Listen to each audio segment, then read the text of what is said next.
Twice I'd gone into town, and so quickly the weather had changed and all the circumstances were completely different. My farm's quite remote and access can easily be blocked off on a lot of these farms by the terrain, the bush. Don't think the fireys can get to you.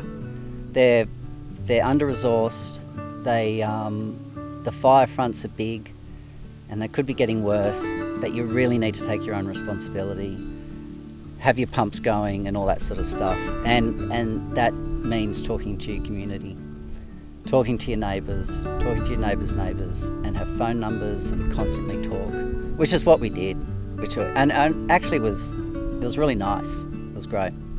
I am Peter Reynolds, and this is what I learnt during the fires. The cattle were, well, they'd got fairly poor by that stage because we'd missed quite a few seasons.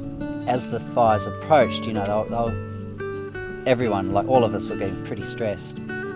So I thought to reduce the fuel load around the property, because we did have a fair bit of dry grass around. I was moving them around the boundary paddocks to reduce the fuel load. So as the fire went down to the southeast, I had quite a bit of ground cover out there, and I put the cattle out there to eat that down.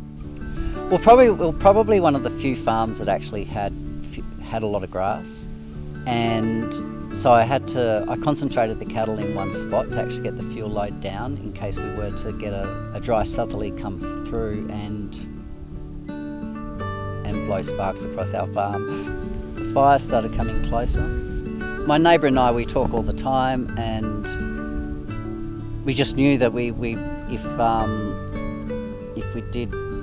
if the fire did sort of get to our boundaries, when it got to their boundary, but I knew we could rely on each other to coordinate what we could do with the cattle to keep them safe. So we knew the fire was coming, and we knew we needed to get our stock to safety, and the safest place was in our neighbour's place. Yeah, during the fires I found that the relationship I'd sort of formed with the neighbours, in case of a catastrophe like the fires, we had gates where we could move them between farms. So we had the fire encroaching from one direction, we could then move the cattle into their farm and vice versa, because it actually ended up coming back the other way at one stage. So it's a very useful tool to have access to your neighbours' properties if you get on with them well. So it's something to think about.